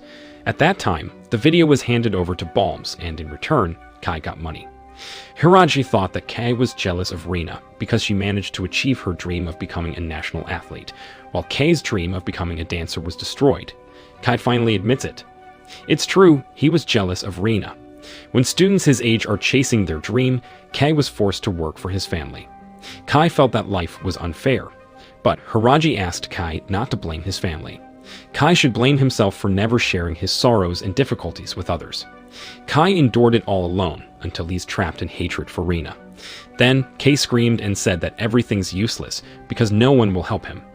After that, Kai's best friend suddenly approaches him. He felt like he wasn't considered a friend, even though he was willing to help, even if it wasn't with money. At least he would help Kai to look after his younger siblings. Then Hiraji said that he can't carry all his problems alone. Kai should ask for help if he feels he can't hold it anymore. But Hiraji wanted Kai to remember that he is the one who ruined Reina's life. So now for Reina, Kai has to tell the truth about the person who manipulated the video. But Kai is screaming. He said if he reveals it, his family will definitely be in danger. Because previously, Kai was threatened by this perpetrator not to tell the truth. Otherwise, his family will be in danger.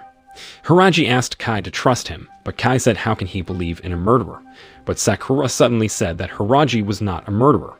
Sakura secretly came to the art room, and it turned out that the students that Hiraji killed yesterday were still alive. They were safe in Hiraji's room. The person who edited the video was named Kishi, the leader of Balm's gang.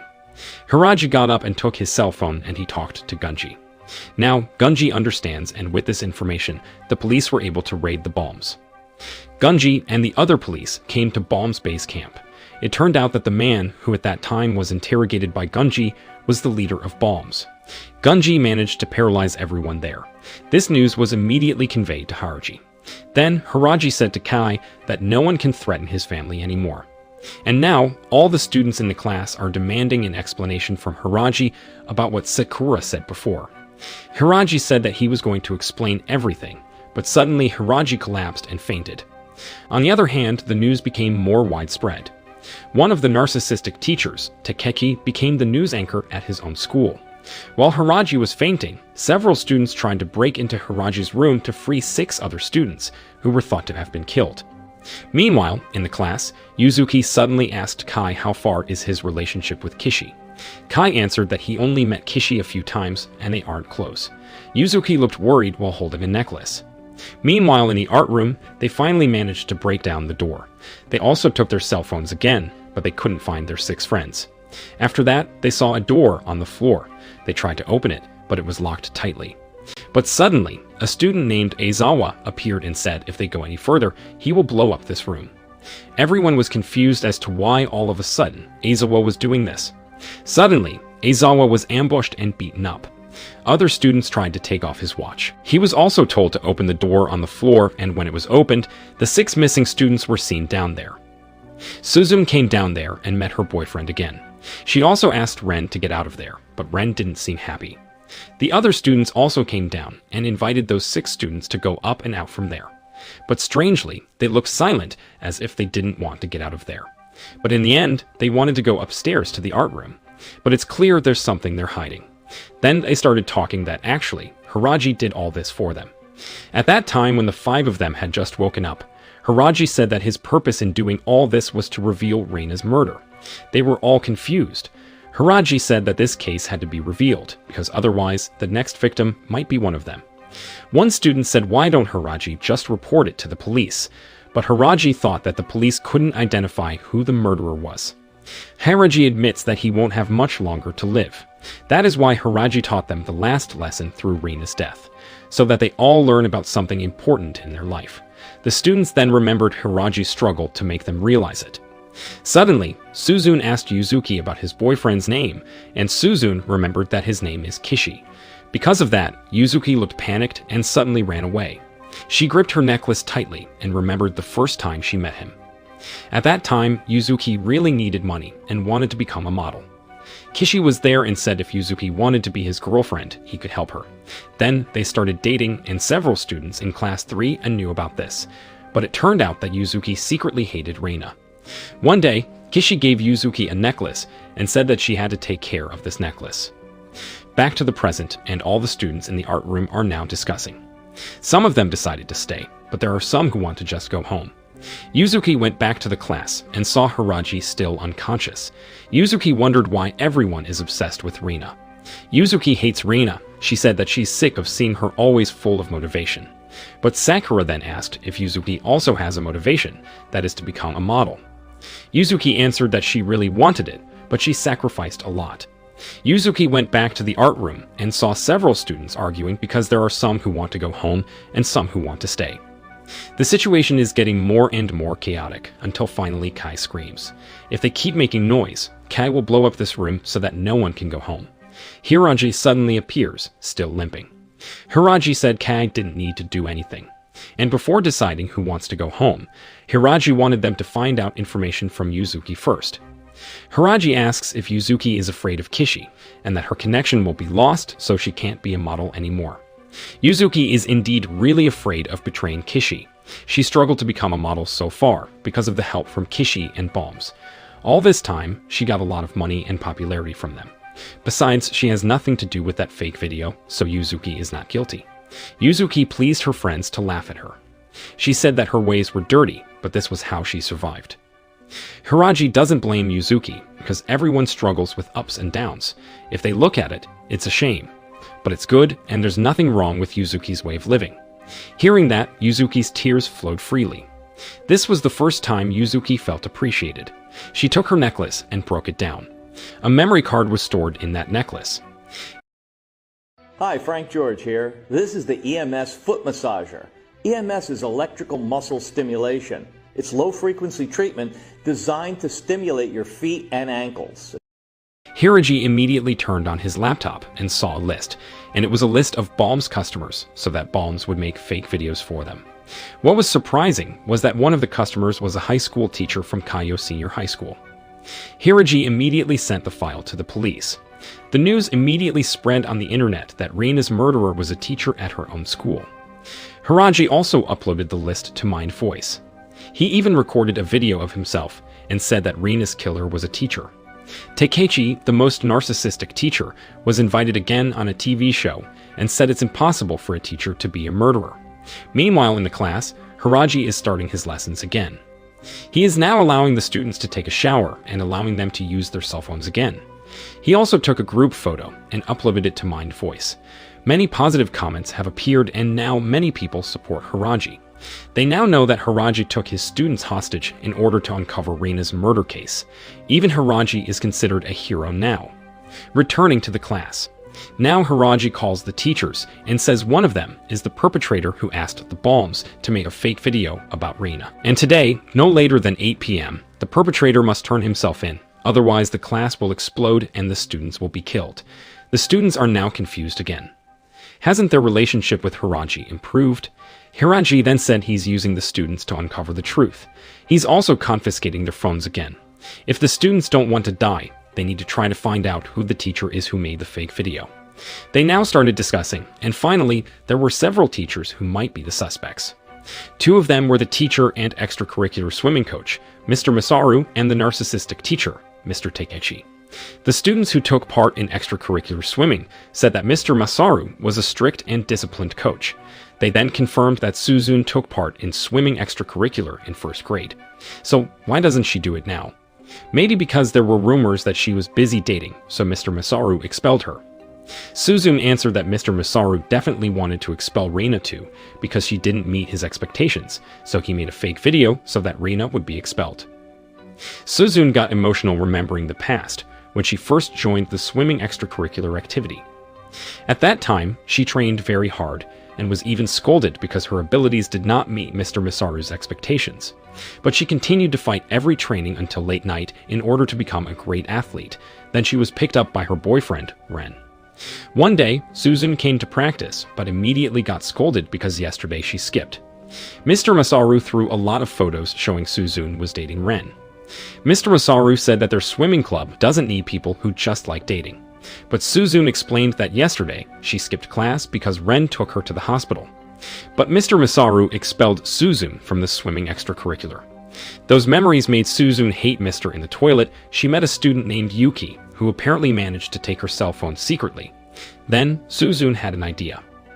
She recorded herself saying that Reina's murderer was the extracurricular swimming teacher, Mr. Masaru. Yuki, who recorded it, looked shocked. Suzune asked Yuki to upload the video to Mind Voice so that they don't get killed. In his room, it turns out Hiraji saw all the incidents in the toilet with Sakura, who happened to take the dinner. On the other hand, Gunji and his partner were investigating a film studio because Hiraji used to work there. According to an actor there, Hiraji is an actor who also plays a monster in the film Kamen Rider. They also got important information that the owner of the film studio is Fumika's father. This means that it is possible that Fumika's father has something to do with Hiraji's action. The scene back to the class again. It is now almost 8 p.m. and Hiraji sees that the students are already discussing the murderer. Hiraji shows his cell phone. There is a recording of Suzune. This afternoon, she recorded it and said that Mr. Masaru is the murderer. Then, Suzune said that she's just expressing her opinion. Hiraji then said that because of Suzune's recording, Mr. Masaru was now being slandered by people. After that, Hiraji called the teachers again and asked the real perpetrator to surrender, but no teacher wants to admit it. Hiraji said it seems the students here have concluded that Mr. Masaru is the culprit. Hiraji invited Suzune to come closer and explain everything. Suzune came forward and started talking. Suzune asked Mr. Masaru confesses that he was the one who asked the Balms to manipulate Reina's video. If he didn't admit it, otherwise all students would die. Suzune thought that Mr. Masaru definitely suppressed Reina, just like he did to her before. Just because Suzune missed a day, and because she went to the hospital, Mr. Masaru immediately expelled her.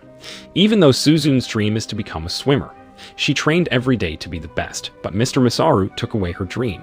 Suzune expressed her heart while crying. Masaru then said to Suzune that he also knew how hard she trained. Suzune was the student who struggled the most, but the day she went to the hospital, her mother called Masaru and told him to go to the hospital. According to the doctor, Suzune has a heart disease and heavy exercise will be dangerous for her life. If Masaru told her, Suzune will definitely be stubborn and keep practicing. So, at that time, Masaru was forced to expel Suzune for the sake of her life. Hiraji closed the laptop and asked Suzune if she still wanted to accuse Mr. Masaru. But Suzune argued that she didn't know this, but Suzune already made the video. Fortunately, the video hasn't been uploaded yet because Hiraji immediately confiscated the phone this afternoon. Suzune felt relieved. Here, suddenly Hiraji kicked Suzune. Hiraji was mad. The fact that Suzune recorded the video of the accusation and intended to spread it on the internet is still there. Suzune is not aware of what will happen if this video is really spread. Because of her words, an innocent man was almost humiliated. He and his family could all be hurt because of Suzune's carelessness, so she has to think before she acts. And also, she should be responsible for what she does. Hiraji warned Suzune not to forget this because what she did could ruin other people's lives. Hiraji turned on his laptop again and spoke to the teachers. It's a shame because the perpetrator didn't want to admit it, so according to the agreement, Hiraji will blow up the class. And suddenly, a loud bang was heard. The teachers immediately ran out towards the direction of the sound. However, it turned out that the class that exploded was Class 3B, Hiraji said through the loudspeaker. With this, it can be seen that the teachers let the students die and only think about themselves. On the other hand, comments on the internet are popping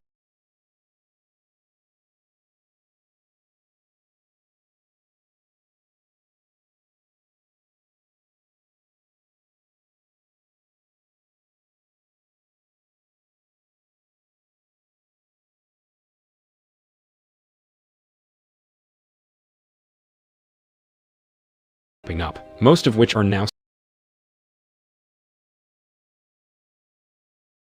supporting Hiraji. Meanwhile, Gunji managed to get information that Fumika's father recently bought a lot of explosives. While at home, Fumika's father was seen uploading a video in Mind Voice, and suddenly, Hiraji said that the real perpetrator is Mr. Takechi. Hiraji's statement made the netizens confused. Plus,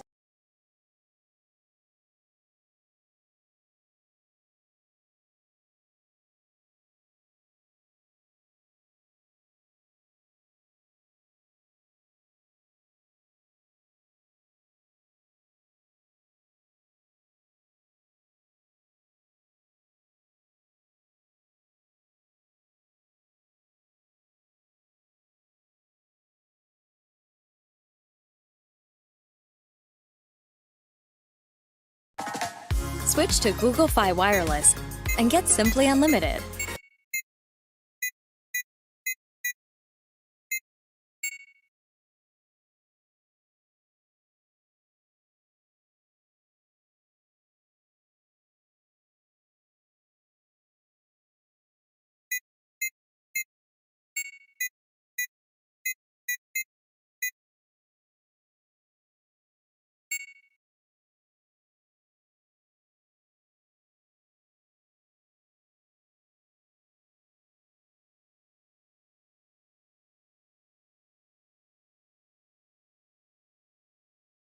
These aren't even like our Robux. Like, I'm literally just hooking you guys up because I'm getting so many from off of this website too. So, all right, here we go. We've literally almost given away 100,000 Robux this stream, and we're not even close to stopping. So this person just did it. I just saw in the chat. There we go. So like I said, guys, if you guys are just joining, make sure you guys like the video or the stream, subscribe to the channel, and go to the pinned comment, and make sure you guys join the Ploxify group, and I'm hooking you guys up with these Robux. So I'm hooking you guys up right now. Here we go. So this person actually just did it, and I'm about to show you guys. Okay, so this person actually just redeemed 8,000 Robux, so I'm going to go ahead and distribute them to this person right here. So I got you. There you go. I just hooked you up with that. So there we go, guys. Let's go. That's insane. You guys don't even understand. You could literally get 10,000 Robux for free, literally so easy. It's actually insane. You could buy anything in any game that you want. It's actually wild, dude. Oh my goodness. Robux right here. Who else wants some Robux? Okay, I see all you guys spamming for right now. I'm gonna get to all of you guys right now. Let's see. So who are we gonna do next? If you guys are just joining the stream and you want to know how to get the Robux, you gotta like the stream, subscribe with post notifications.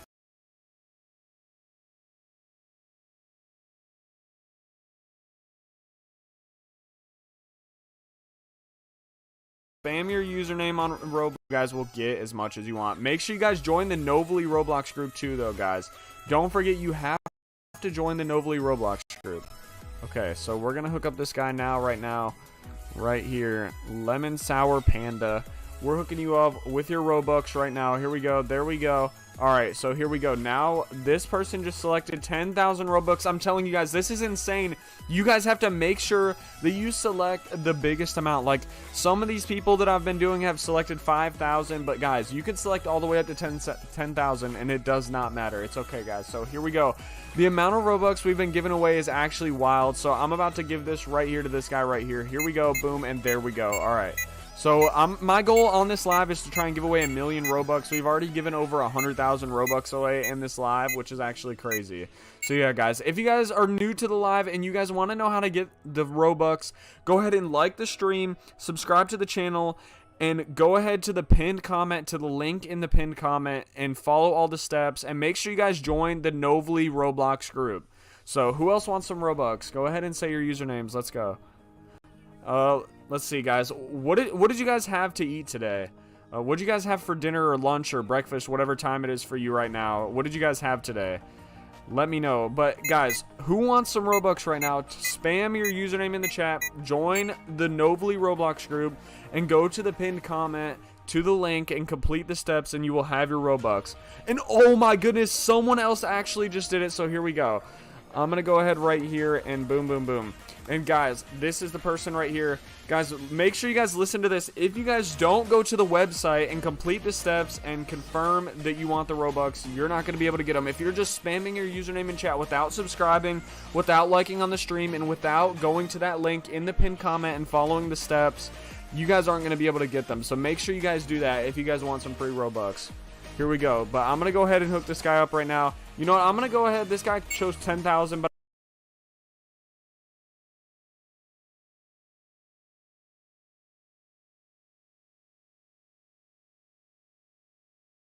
to be free and flexible and creative was really essential to what I wanted to make, and I didn't find a platform that did that other than Wix.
Well, welcome back to Opera GX. My name is Bald Zebra, and happy holidays. Now, we have a very special...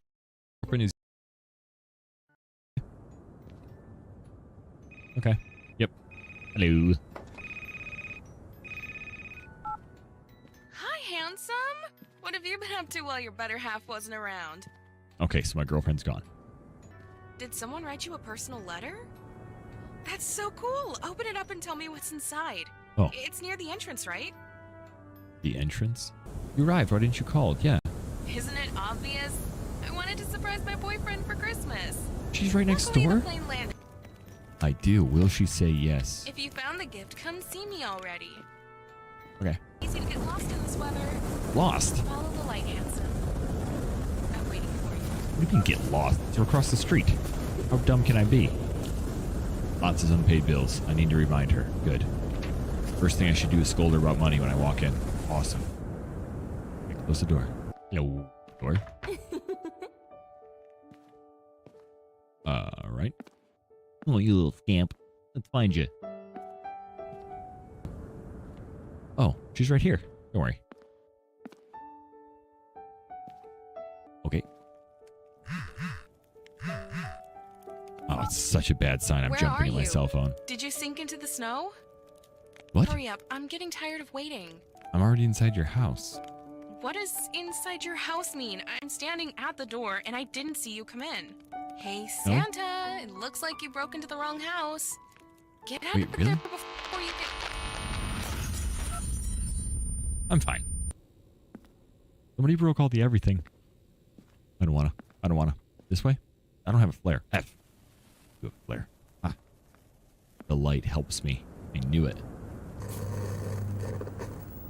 That's her, right? She's a friendly person, isn't she? Friendly? I look through here. And jingle bells. Checklist. Everything will happen today. It'll be our perfect holiday. He cannot leave. He is already here.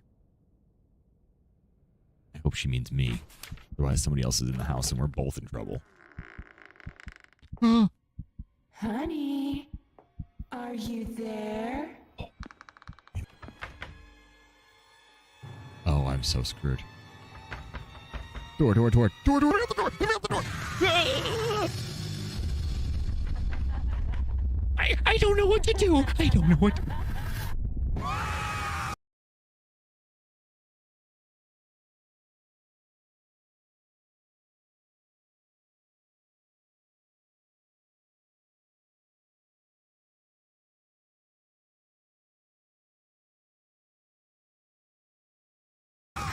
That was the wrong thing to do.